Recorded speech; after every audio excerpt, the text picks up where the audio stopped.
जेवढे पण गणपती मंडळ आहेत त्यांनी कृपा करून रजिस्ट्रेशन आपलं न चुकता करून घ्या। हे तुमच्यासाठी चांगलं आहे, हे तुमच्यासाठी चांगलं आहे। कारण जर तुमचं नोंदणी असेल, रजिस्ट्रेशन असेल, तर मग त्याचे तुम्हाला फायदे पुढे मिळत राहतात। त्यामुळे कृपा करून रजिस्ट्रेशन करून घ्या। पोलीस स्टेशनला पण मला सूचना असेल की आपण 100% सर्व गणपती मंडळांचं रजिस्ट्रेशन हे होईल गणपती बसण्यापूर्वी, याची आपण खात्री करावी। दुसरं आहे की आपण तहसीलदार साहेब, सीओ साहेब सगळे बोलून एक खिडकी योजना जी आहे ती कार्यान्वित करा। म्हणजे प्रत्येक ठिकाणी वेगवेगळी परवानगी घेण्याची आवश्यकता नाही, तर सगळे प्रशासनातले जे आपले कोणी आहेत कर्मचारी ते एकाच ठिकाणी बसू देत आणि सगळ्यांना ज्या परवानग्या आहेत त्या एकाच ठिकाणी मिळतील याची आपण खात्री करायची आहे। एक महत्त्वाची सूचना गणपतीच्या अगोदरची तुमच्यासाठी आहे। काही तक्रारी वगैरे आमच्याकडे प्राप्त होतात, अर्थात तुमच्याबद्दल नाहीये पण सांगणं माझं काम आहे। कृपा करून वर्गणीसाठी कुणाला बळजबरी करू नका।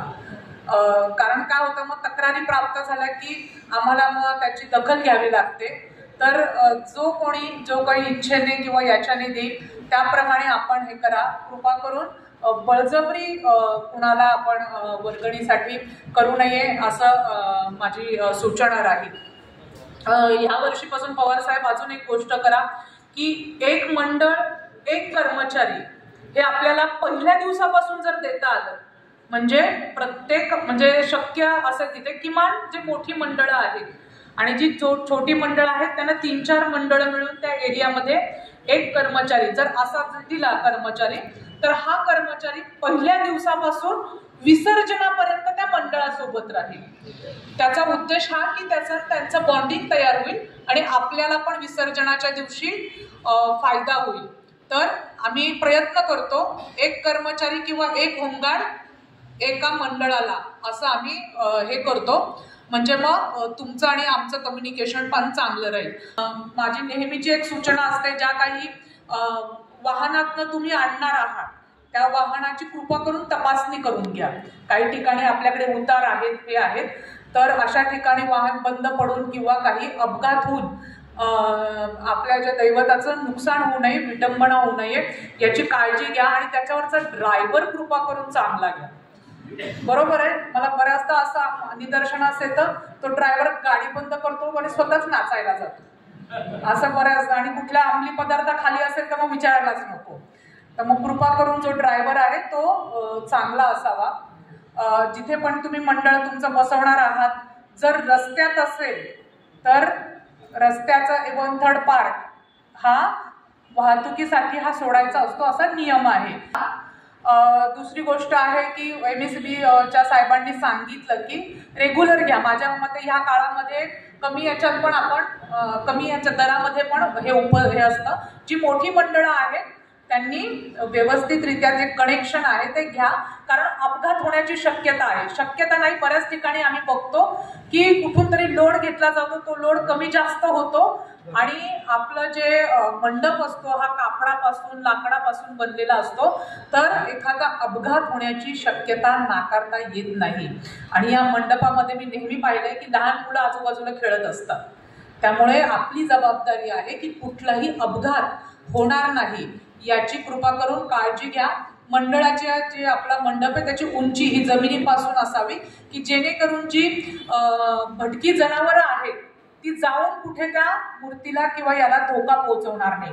रात्री व्यवस्थितरित्या बंद करा आणि किमान तुमचे 2 स्वयंसेवक हे रात्री त्या मंडळाच्या आतमध्ये राहतील याची दक्षता। पण इकडे मला जळगावमध्ये इथेच नाही पाचवऱ्यात, तर सगळीकडे मला जरा महिलांचा सहभाग हा मिरवणुकीमध्ये मला कमी आढळला किंवा गणपती याच्यामध्ये जरा कमी आढळला। याचं कारण काय ते तुम्ही नंतर मला खाजगीमध्ये लागलंच तर सांगा, पण खरंच मला जाणून घ्यायचंय। आणि माझा असा आग्रह असतो की मिरवणुकीत किंवा उत्सवात महिलांचा सहभाग असावा। त्याच्या मागे आमचं स्वार्थ असा आहे की जिथे महिला असतात तिथे शिस्त असते।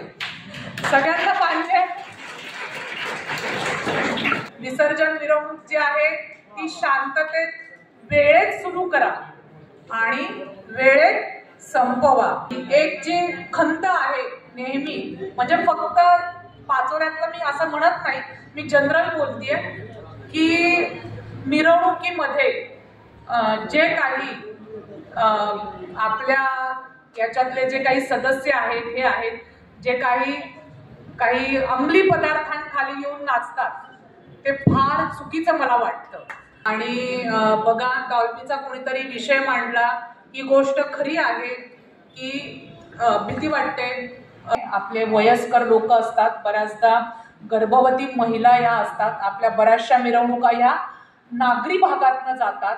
तर आपल्यासाठी नाही तर किमान त्यांच्यासाठी आपण आवाजाची मर्यादा, मला मान्य आहे सण आहे उत्सव आहे तर त्याच्यासाठी आवाज असणं किंवा काही स्पीकर असणं गरजेचं आहे, पण आपल्या हातात आहे की आवाजाची मर्यादा ही ठेवणं. तर मी आव्हान करेल की आपण तसं संकल्प करूया की आपल्या सण उत्सवामुळे कुणाला त्रास होणार नाही याची दक्षता घेऊया. दुसरा ईदे मिलाद पण 5 तारखेला येतोय. अर्थात नेहमीच दोन्ही सण आपण बघतायत की कंटिन्युअसली दरवर्षी एकत्र येत आहेत. जे सण आहेत ते आपले किंवा मुस्लिम धर्मीय आपल्या बांधवांचे सण आहेत आणि आपले हिंदू धर्मीयांचे सण हे सूर्य आणि चंद्र याच्याप्रमाणेच येत असतात, त्यामुळे ते एकत्रित येतात. मग मी नेहमीच म्हणते की जर चंद्र सूर्य हे कुठलाही धर्म पाळत नाही, हे पाळत नाही, तर आपणही करूया आणि दोघांनी एकमेकांच्या उत्सवात आनंदाने सहभागी व्हा. आणि पाचोऱ्यातलं तुम्ही वातावरण जे म्हणताय की आमच्याकडचं वातावरण खरंच खूप हेल्दी आहे, खूप चांगलं आहे, तर हे वातावरण असंच अबाधित राहू दे आणि पाचोराकरांचं उदाहरण हे संपूर्ण जळगावने घेऊ देत अशा शुभेच्छा व्यक्त करते. आणि माझं जे लांबलेलं जे सूचना होत्या त्या इथे संपवते. धन्यवाद.